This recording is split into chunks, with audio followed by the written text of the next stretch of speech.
Hey guys, and welcome back. It is Jafmasterflash. How are you all doing? Hope you guys are all well wherever you are in the world today. But welcome to Q3, my fastest lap at the Interlagos circuit in Brazil.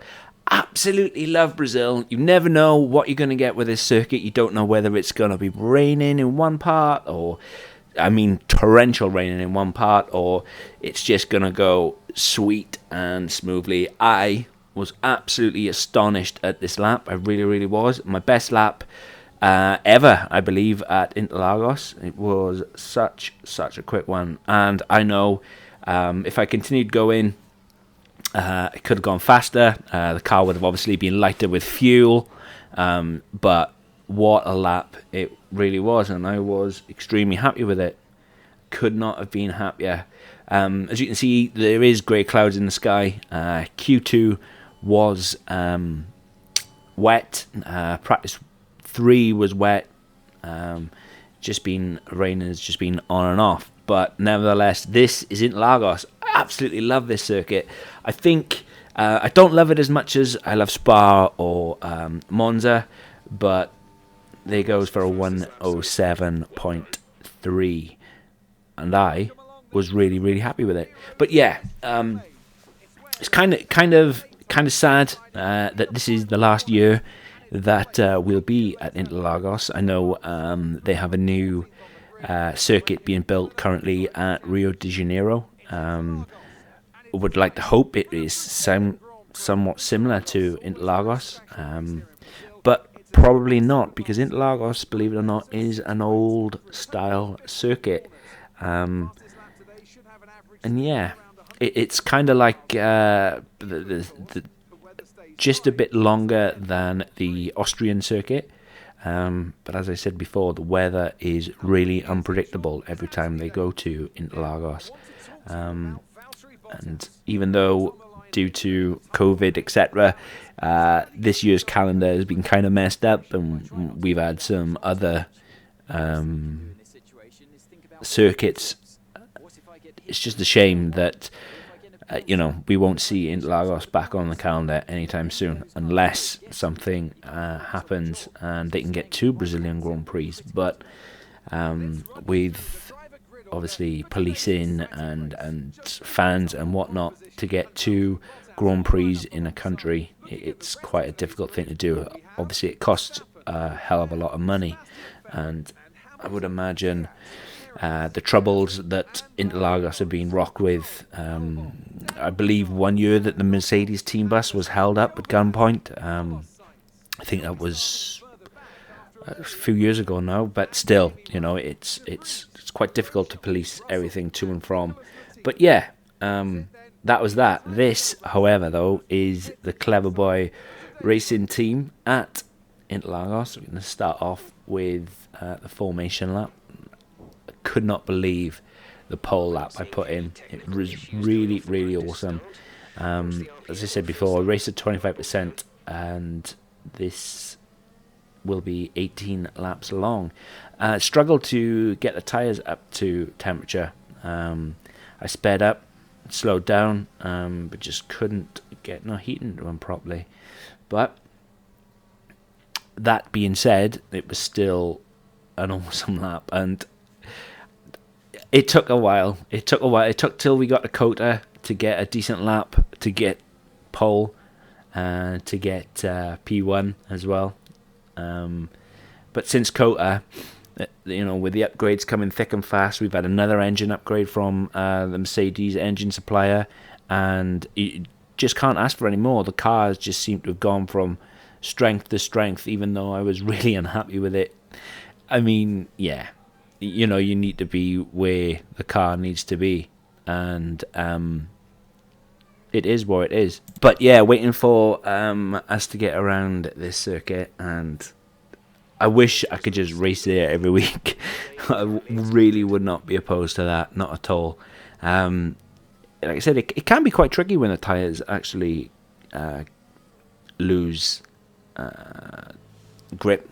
You have to be ready to correct.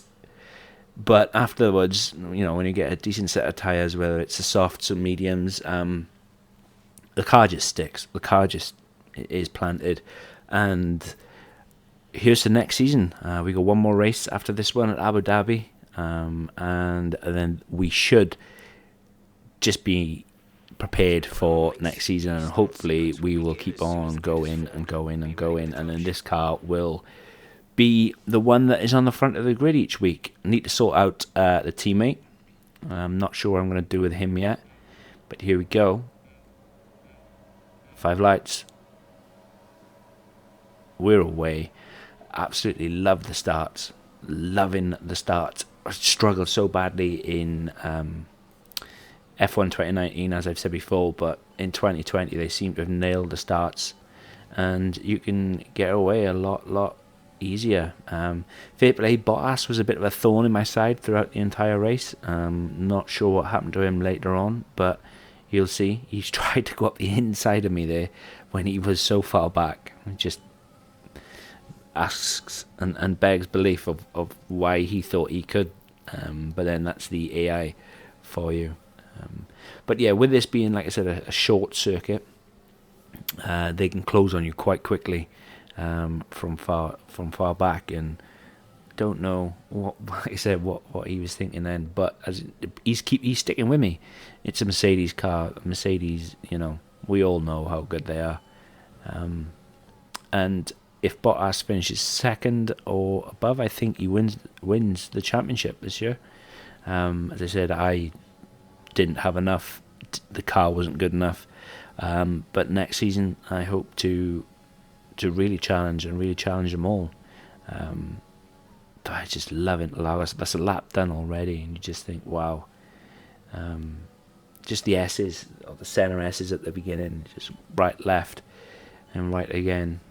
But unfortunately, this one, like I said, I'm going into it with the MGU, K, and H, which are badly damaged. I think by the time I finished this race, the MGU-H was at 70%. That's not going to last me for Abu Dhabi. It's not.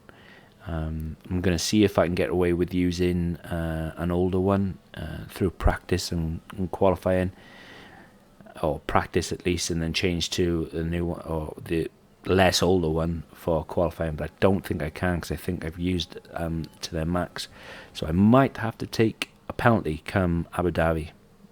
Hopefully I won't, but we shall see. But guys, I am going to leave you with the rest of Interlagos. I really hope you enjoy it just as much as I do. What an awesome circuit. It's just a shame. Just such a shame. But guys, wherever you are in the world today, I hope you're well. And let me know what you think down in the comments below. And I'll catch you in the next one. Peace.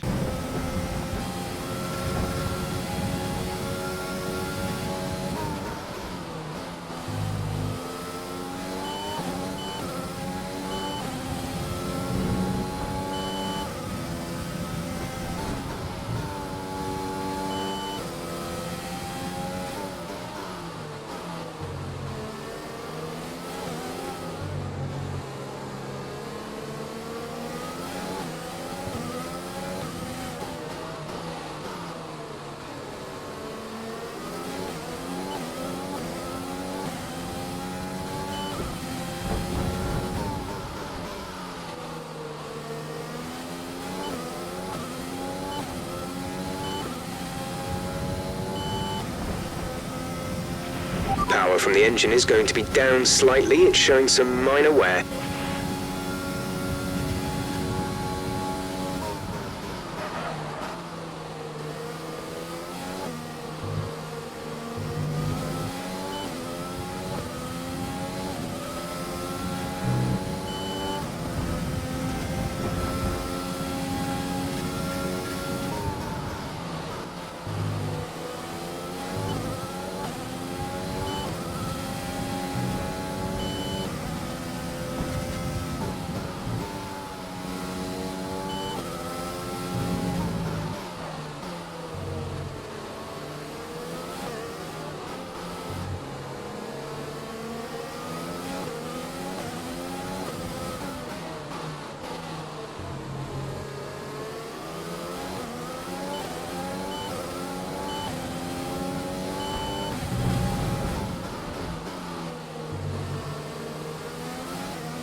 leading the pack. P1, Bottas behind. Less than a second separate you. They're on old softs. Pit window will open in 3 laps time. Pit window opens in 3 laps. 13 laps to go.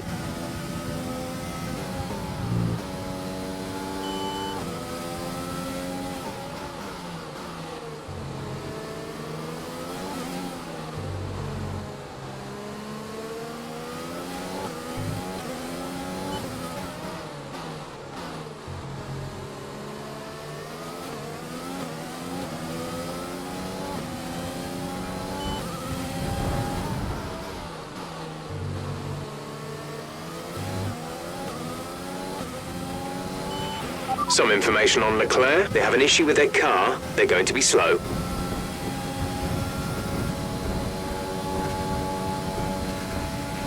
We're approaching the pit window. You'll be on the mediums.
We're going to box this lap. Push hard on the in-lap.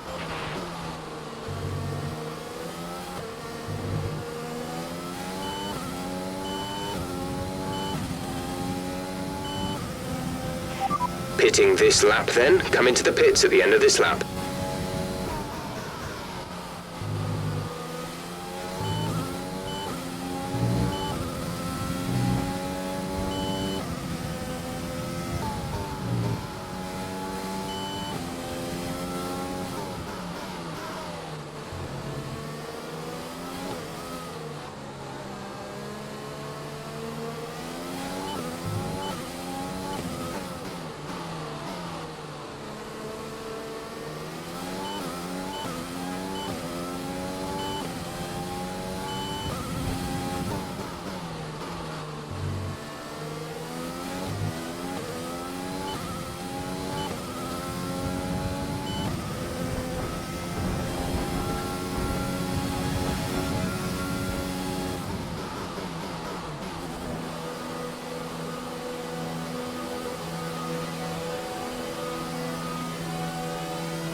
Complete, go now. That was our last stop. No more scheduled pit stops.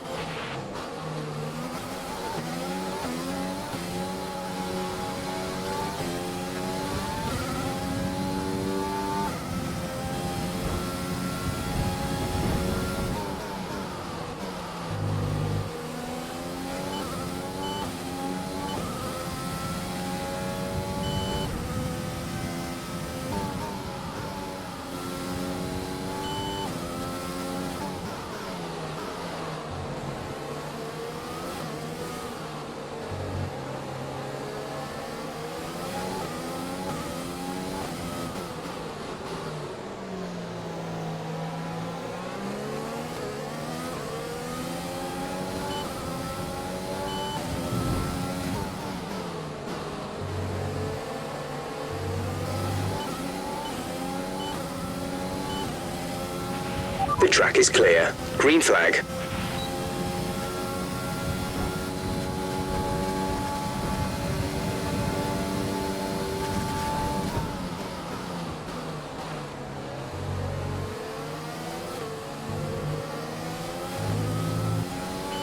Nick is coming in for his stop.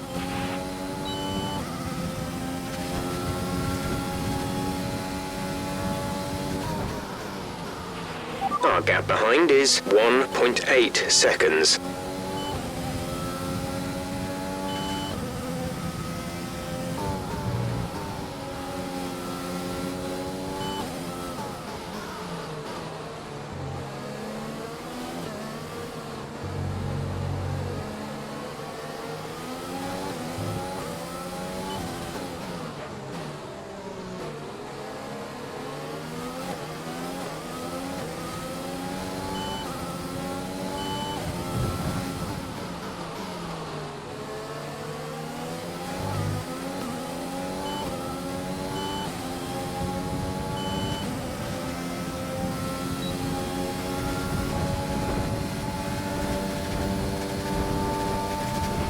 We advise moving to mix 2, fuel to mix 2.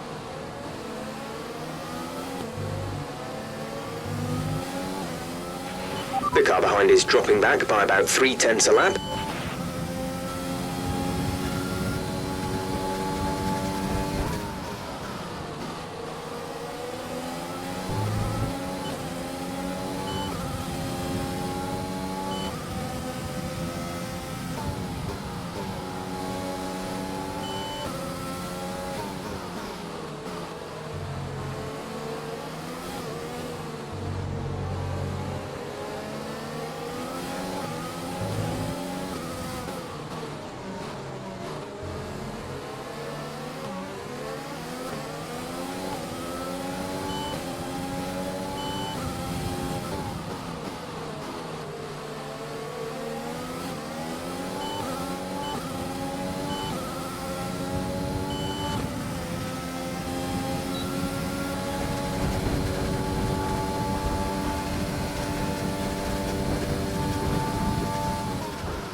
We have 5 laps of fuel remaining.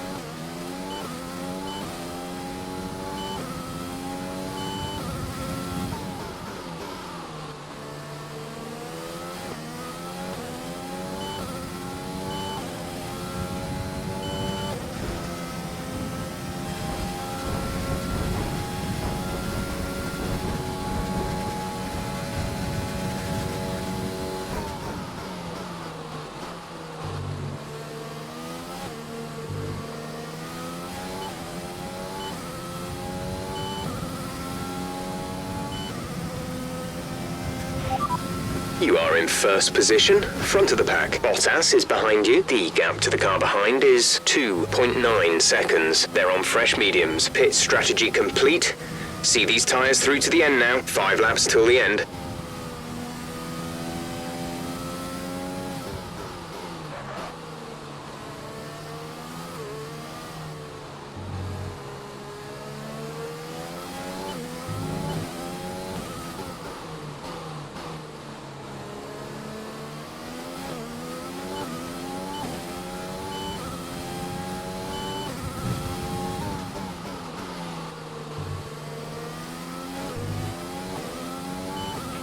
Let's use overtake and burn some of this energy.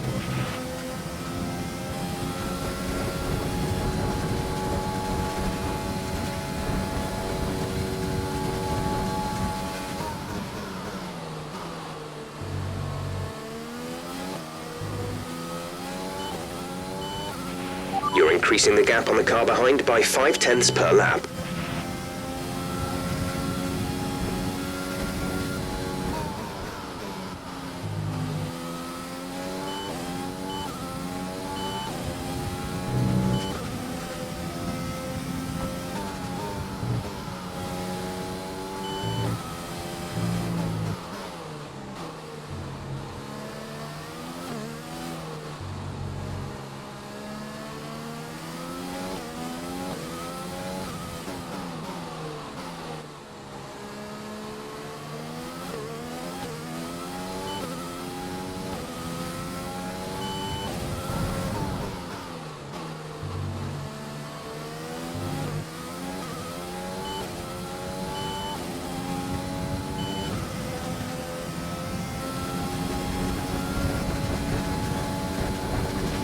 There's 3 laps of fuel remaining.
Okay, we're reaching a danger point with the wear on the MGU-H.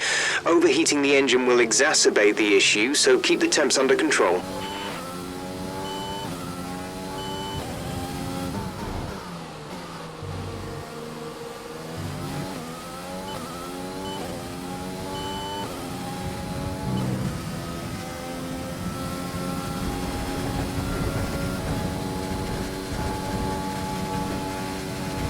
This is your final lap of the race. Gap to teammate behind is 34.4 seconds.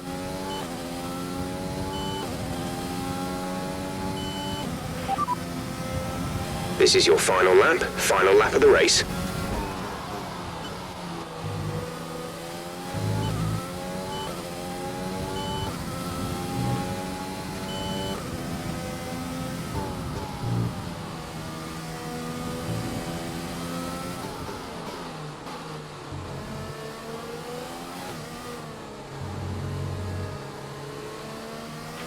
Less than a lap of fuel now. The tank is empty.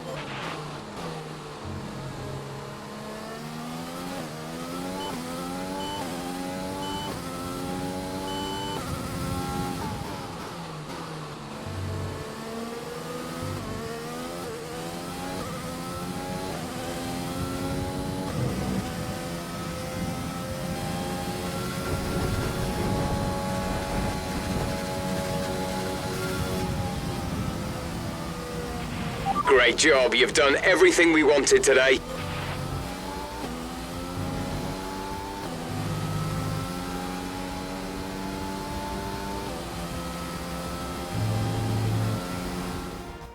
A nearly flawless performance here then, and a commanding victory.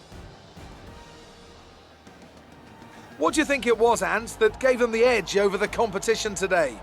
Well, they certainly stood out as a driver with tons of confidence on the track. I think their ability to keep their cool, even during some of the more hectic parts of the race, meant they were able to capitalise on the mistakes of other drivers, giving them the opportunity to make their way to the top spot with ease. A show-stopping performance from the three drivers approaching the podium right now. It's been an interesting Grand Prix, that's for sure.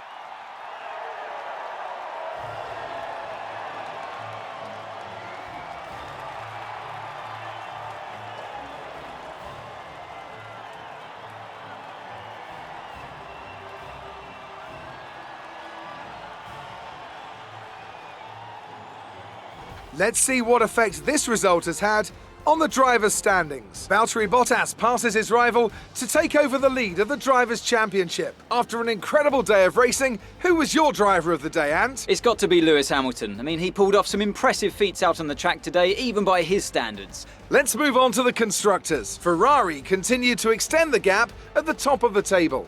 Well, that was certainly an incredible weekend of racing. Be sure to join myself and Ant for more exciting Formula One action.